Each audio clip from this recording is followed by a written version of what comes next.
প্ৰথমে আপোনালোকক নমস্কাৰ জনাই মোৰ চেনেললৈ স্বাগতম জনাইছো। আজি মই আপোনালোকৰ মাজলৈ বহুত ধুনীয়া ৰেচিপি এটা লৈ আহিছো। এয়া দেখিছেনে? এয়া আজি মই চাহৰ লগত খাবলৈ বনালো বন, আৰু কিমান ধুনীয়াকৈ ফুলি গৈছে দেখিছেনে? একেবাৰে এয়া এনেকৈ তললৈ হেঁচি দিলে আকৌ ওপৰলৈ নিজে নিজে উঠি আহিব। এয়া চাওকচোন, একদম ফুলা ফুলা বন আৰু একেবাৰে কোমল, পাউৰুটি বুলিও কয়। আৰু প্ৰতিটো বনেই ধুনীয়া হৈছে, একদম চাহৰ লগত খাবলৈ একেবাৰে সোৱাদ লগা মজা হৈছে। আৰু এইটো বন আপোনালোকে ল'ৰা ছোৱালীক টিফিনতো দিব পাৰিব, অকণমান যদি ভোক লাগে তেতিয়াও খাব পাৰিব, যেতিয়াই তেতিয়াই খাব পাৰে। বন খাই চবৰে ভাল লাগে সম্ভৱ, মোৰতো ভাল লাগে, মোৰ বহুতেই ভাল লাগে। আৰু সেইকাৰণে মই আজি চাহৰ লগত খাবলৈ এই বনটো বনালোঁ। আৰু এই বনটো মানে বহুত সহজেই আপোনালোকে ঘৰতে বনাব পাৰিব, প্ৰত্যেকেই বনাব পাৰিব, একেবাৰে সহজ বনাবলৈ। আৰু মই এটা ভাঙি দেখুৱাওঁ, তেতিয়াহে আপোনালোকে গম পাব। এয়া চাওকচোন, একদম ভিতৰখন কোমল আৰু জালি থকা, একেবাৰে বজাৰৰ বনবিলাকৰ দৰে হৈছে, খাবলৈ বহুত সোৱাদ লগা হয়। এতিয়া এই বনটোনো মই কেনেধৰণে বনালোঁ তাকে মই আজি আপোনালোকৰ আগত দেখুৱাম। প্ৰথমতে মই এটা ষ্টীলৰ ডাঙৰ বাতি লৈ লৈছোঁ, আৰু ষ্টীলৰ বাতিটোত এয়া দেখিছেনে, আধা কাপতকৈ অকণমান বেছি, একাপো নহয়, কিমান পৰিমাণৰ মই এয়া গাখীৰ লৈছোঁ। গাখীৰখিনি প্ৰথমে উতলাই অকণমান গৰম হৈয়ে আছে বাৰু, একেবাৰে ঠাণ্ডা গাখীৰ ল'ব নালাগে, কুহুমীয়াতকৈ অকণমান গৰম গাখীৰ মই লৈছোঁ। আৰু তাতে মই এয়া 2 চামুচ চেনি হয়, চেনি মিলাই দিছোঁ। আৰু লগতে অকণমান এয়া নিমখ হয়, নিমখকণো মই মিলাই দিছোঁ। আৰু এতিয়া অকণমান ফিটি দিম। ফিটি দিয়াৰ আগত মই আৰু এটা বস্তু মিলাম, সেইটো আপোনালোকক দেখুৱাইছোঁ। আৰু এইয়া দেখিছেনে, এইবাৰ মই বেকিং পাউডাৰ, বেকিং ছ'ডা একো নিমিলাওঁ, এইবাৰ মই মিলাম ইষ্ট। এইটোক ইষ্ট বুলি কয়, আৰু বজাৰত কিনিবলৈ পায় এনেকুৱা বটলত, বা বেলেগ পেকেটতো কিনিবলৈ পায়। তাৰে মই এতিয়া এয়া চাহ খোৱা চামুচেৰে এচামুচ আৰু এচামুচ, মানে 2 চামুচ ইষ্ট মই মিলাই দিলোঁ। আৰু এতিয়া এই গোটেই বস্তুখিনি মই খুব ভালদৰে মিলাই ল'ম। ইষ্ট মিলোৱাৰ পিছত খুব ভালদৰে আমি এনেদৰে ফিটি থাকিব লাগিব, যাতে চেনি আৰু ইষ্ট খুব ভালদৰে মিলি যায় আৰু চেনিখিনিও গলি যায়। ইষ্ট ব্যৱহাৰ আপোনালোকে কৰিছেনে বাৰু? যদি কৰা নাই, ভয় কৰিবলগীয়া একো কথা নহয়, এইটো খুব ভাল বস্তু হয়, অৰ্গেনিক বস্তুৱে হয় বাৰু। আৰু এইটো বস্তু ব্যৱহাৰ কৰিয়ে বেকাৰী দোকানবিলাকত এনেধৰণে বন বনায়, ব্ৰেড বনায়। আৰু সেইকাৰণে মই ভাবিলোঁ আপোনালোককো মই ইষ্ট ব্যৱহাৰ কৰি এইবাৰ বনাই দেখুৱাওঁ। আপোনালোকে চাই থাকিবচোন কেনেদৰে মই কি কৰোঁ, শেষলৈকে ভিডিঅ'টো চাই থাকিব। এয়া আপোনালোকে দেখিছেনে, 2-3 মিনিটমান মই ঘুটি থকাৰ কাৰণে চেনিখিনিও ধুনীয়াকৈ ঘোল খাই গ'ল, আৰু আমাৰ এইখিনি ফৰ্মেট হৈ গৈছে, ফুলি গৈছে। এয়া দেখিছেনে? এতিয়া মই ইয়াত মিলাম, এয়া লৈছোঁ আটা। মই সদায় এটা বাতিৰ জোখতে বস্তুবোৰ লওঁ। আপোনালোকে দেখিছেই মোৰ বাতিটো কিমান ডাঙৰ, বেছি ডাঙৰো নহয়, বেছি সৰুও নহয়, মিডিয়াম চাইজৰ বাতি হয়। সেই বাতিটোৰে মই এয়া আধা বাতি আটা লৈছোঁ, আৰু লগত লৈছোঁ আধা বাতি ময়দা। আৰু বজাৰৰ বনবোৰ ময়দাৰে বনায়, তথাপিতো আমি আধা বাতি আটা আৰু আধা বাতি ময়দা মিলাই দিছোঁ। এইবোৰ বস্তু ময়দাৰে বেছি খাবলৈ ভাল হয়, সেইকাৰণে ময়দাৰে বনায় বাৰু, তথাপিতো আমি আধা বাতি আটা আধা বাতি ময়দা মিলাই দিছোঁ। আৰু এইখিনি এতিয়া মই ভালদৰে চালি ল'ম। এয়া, আৰু আটা আপোনালোকে যি ব্যৱহাৰ কৰে সেইটোৱে ব্যৱহাৰ কৰিব পাৰিব, আৰু ময়দাৰে বনাওঁ বুলিলেও পাৰিব, আৰু আটাৰে বনাওঁ বুলিলেও আপোনালোকে বনাব পাৰিব। এয়া দেখিছেনে, মই ধুনীয়াকৈ চালি ল'লোঁ। আৰু ইয়াতে মই আৰু এটা বস্তু মিলাই দিম, সেইটো অপশ্যনেল হয়। এয়া পাউডাৰ গাখীৰ 2 চামুচ। পাউডাৰ গাখীৰ মিলাই দিলেহে বনটো খাবলৈ বহুত ভাল লাগে, সেইকাৰণে মই পাউডাৰ গাখীৰ 2 চামুচ মিলাই দিলোঁ। আৰু লগতে অকণমান ৰিফাইন তেল 2 চামুচমান মিলাই দিছোঁ, তেতিয়া বনটো মানে শুকান শুকান নালাগে। মই সকলো কথা আপোনালোকক ভালদৰে বুজায়ে কৈছোঁ, সেইকাৰণে মোৰ ভিডিঅ'বোৰ অকণমান দীঘলীয়া হৈ যায় দেই, কাৰণ বস্তুটো যেতিয়া বনাব মোৰ ভিডিঅ' চাই ধুনীয়াকৈ হ'লেহে ভাল হ'ব, নহয় জানো বাৰু? এতিয়া আমি এইখিনি ধুনীয়াকৈ সানি ল'ম। এয়া দেখিছেনে আপোনালোকে, অকণমান শুকান যেন লাগিছে। ইয়াতে মই অকণমান পানী মিলাই দিওঁ। পানীও মিলাব পাৰে, গাখীৰো মিলাব পাৰে, একো কথা নাই, খুব সাৱধানতাৰে মিলাব। বেছি পানী হ'লে আকৌ আটা মিলাব লাগিব আমি। এয়া দেখিছেনে, মোৰ আটাখিনি মঠা হৈ গ'ল। এতিয়া ইয়াতে মই অকণমান ওপৰতে ৰিফাইন তেল দি পেলানি, চাৰিওপিনে ৰিফাইন তেল লগাই আধা ঘণ্টাৰ কাৰণে ঢাকি থৈ দিম চাৰিওপিনে লগাই দিছোঁ এয়া দেখিলেনে ধুনীয়াকৈ মই লগাই দিলোঁ আৰু আধা ঘণ্টা বা 1 ঘণ্টাৰ কাৰণে আমি ঢাকি থৈ দিম এয়া আমাৰ আধা ঘণ্টা সময় হৈ গ'ল আৰু মই আপোনালোকক দেখুৱাইছোঁ এয়া দেখিছেনে আমাৰ আটাখিনি কেনেকৈ ফুলি গ'ল এয়া চাওকচোন হাত ভৰাই দিছোঁ একেবাৰে ভিতৰলৈ সোমাই গৈছে আৰু মোৰ এয়া আধা ঘণ্টা সময়হে মই ৰাখিলোঁ আপোনালোকে 1 ঘণ্টা ৰাখিলে আৰু ধুনীয়াকৈ ফুলি যাব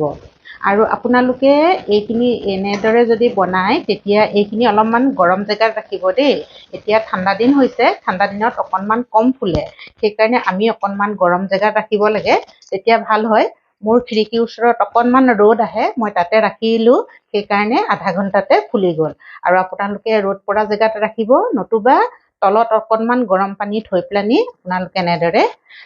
এই মিশ্ৰণখিনি আটাখিনি থৈ দিলে ধুনীয়াকৈ ফুলি যাব এতিয়া মই অকণমান হাতেৰে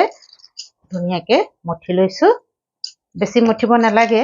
আমাৰ ভালদৰে মঠা আছেই আমি 1 মিনিটমান মঠি ল'ম ধুনীয়াকৈ আমাৰ আটাৰ লাডুটো একদম ডাঙৰকৈ এয়া এটা লাডু বনাই ল'লোঁ আৰু আমাৰ আটাখিনি একদম টাইট নহয় এনেদৰে কোমল হ'ব লাগিব আৰু ধুনীয়াকৈ মিহিকৈ আমি এনেদৰে মঠি ল'ব লাগিব আৰু হৈ গ'ল এতিয়া বেছি মঠিব নালাগে প্ৰথমতে বহুত ধুনীয়াকৈ মঠি ল'ব লাগিব এতিয়া আমি প্ৰথমতে দুভাগ কৰি লৈছোঁ আৰু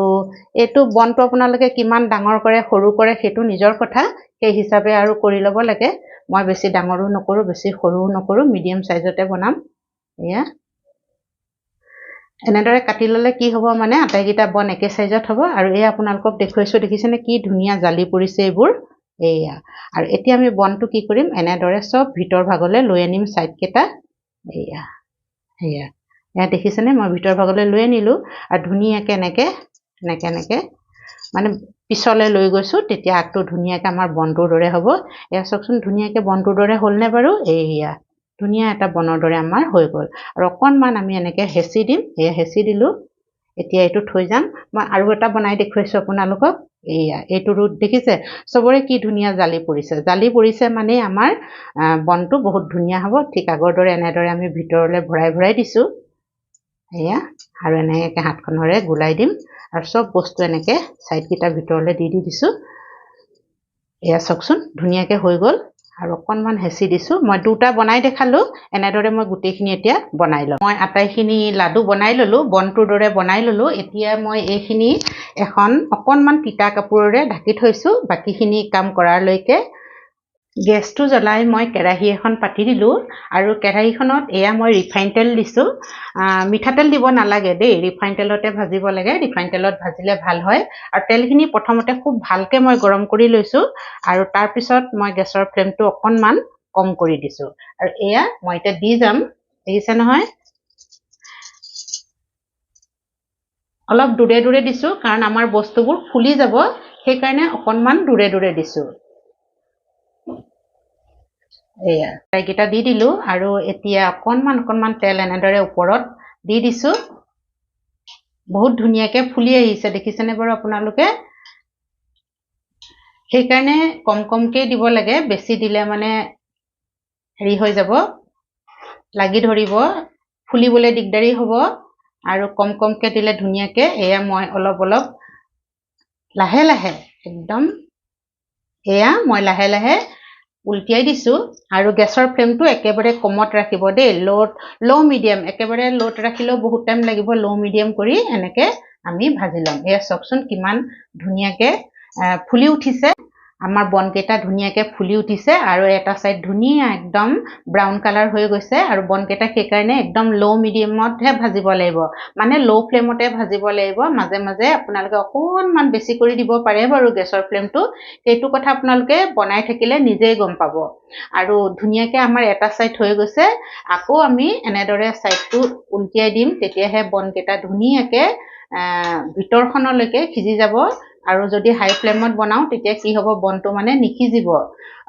বাহিৰখন একদম ৰঙা পৰি আহিব আৰু ভিতৰখন কেঁচা হৈ থাকিব সেইকাৰণে আমি একদম ল' ফ্লেমত ধুনীয়াকৈ দুইটা সাইড একদম উল্টিয়াই মানে দুইটা সাইড এনেধৰণে একদম ধুনীয়াকৈ ভাজি থাকিব লাগিব এয়া দেখিছে নহয় মোৰ একদম বগাই হৈ আছে ৰঙা হৈ যাব এনেদৰে ভাজি থাকিম মই অকণমান দেৰি 2 মিনিট কৰি দুইটা সাইড উল্টা পুল্টা কৰি মই ভাজি ল'ম বনকেইটা ধুনীয়াকৈ হৈ গ'ল মই দুইটা সাইড ধুনীয়াকৈ ৰঙচুৱাকৈ ভাজি ল'লো আৰু কিমান ধুনীয়াকৈ ফুলি গৈছে আপোনালোকে দেখিছেনে মই এটা ওচৰৰ পৰা আপোনালোকক দেখুৱাও আৰু তেল বেছি লগা নাই কিন্তু দেই তেল যদিও দিছো বহুত তেল লগা নাই এয়া চাওকচোন কিমান ধুনীয়া বন হৈছে দেখিছেনে আৰু মই এতিয়া এটা এটাকে উলিয়াই লৈ আনিম প্ৰতিটো বন মানে ইমান ধুনীয়াকৈ ফুলিছে এয়া চাওকচোন আপোনালোকে কি ধুনীয়াকৈ ফুলিছে বনকেইটা আৰু খাবলৈ বহুত সোৱাদ লগা হয় আৰু বনৰ এটা যে গন্ধ আহে বেকাৰীৰ গন্ধ এটা নাহে জানো সেই তেনেকুৱা এটা গন্ধ আহিছে কাৰণ এইবাৰ আমি বেকিং পাউডাৰ বা বেকিং সোডা ব্যৱহাৰ কৰা নাই আমি ইষ্ট ব্যৱহাৰ কৰিছো ইষ্ট ব্যৱহাৰ কৰিলে এনেদৰে ধুনীয়াকৈ বনবোৰ ফুলি উঠিব এয়া দেখিছেনে আমাৰ ধুনীয়াকৈ হৈ গ'ল আৰু ভাজিবলৈ আছে মই সেইখিনিও এতিয়া ভাজি ল'ম আৰু গোটেইখিনি ভজা হোৱাৰ পিছত আপোনালোকক মই ধুনীয়াকৈ প্লেটত ওলোৱাই দেখুৱাম এই আছো কিমান ধুনীয়া হয় বনকেইটা মই ধুনীয়াকৈ কাঁহী এখনত সজাই থৈছো দেখিছেনে কিমান ধুনীয়া লাগিছে দেখিয়ে খাওঁ খাওঁ লাগিছে আৰু আপোনালোকেও এনেধৰণে ঘৰতে বনাব পাৰিব যদি বনোৱা নাই মোৰ ভিডিঅ'টো চাই আৰু ইষ্ট দিওঁতে আপোনালোকে এটা কথা মনত ৰাখিব লাগিব যে ইষ্টে গৰম ঠাইতহে ফুলে ঠাণ্ডা পালে নুফুলিব এতিয়া ঠাণ্ডাৰ দিন সেইকাৰণে আমি আটা মুঠি পেলানি ধুনীয়াকৈ অকণমান ৰ'দ পৰা জেগাত থ'ব লাগিব নতুবা চচ এটাত গৰম পানী থৈ তাৰ ওপৰত আটাৰ মিশ্ৰণখিনি থৈ দিব লাগিব তেতিয়াহে বহুত ধুনীয়াকৈ আমাৰ আটাখিনি ফুলি যাব আৰু খুব ভালদৰে মুঠিব লাগিব প্ৰথমতে আৰু সেকেন্ড কথা হ'ল আপোনালোকে যেতিয়া এইটো বনাব একদম পাতল পাতলকৈ সৰুকৈ বনাব এয়া দেখিছেনে কিমান ডাঙৰকৈ ফুলি গৈছে একদম দুগুণ ফুলি যায় সেইকাৰণে আমি যেতিয়া লাডু বনাও একদম সৰু লাডু বনাব লাগিব তেতিয়াহে আমাৰ ভাল হ'ব যদি প্ৰথমতে ডাঙৰ লাডু বনাই দিয়ে তেতিয়া নুফুলিবও আৰু ভিতৰখন কেঁচা হৈ থাকিব আৰু তৃতীয়তে ল' ফ্লেমত বনাব লাগিব ল' ফ্লেম ল' মিডিয়াম এনেদৰে আমি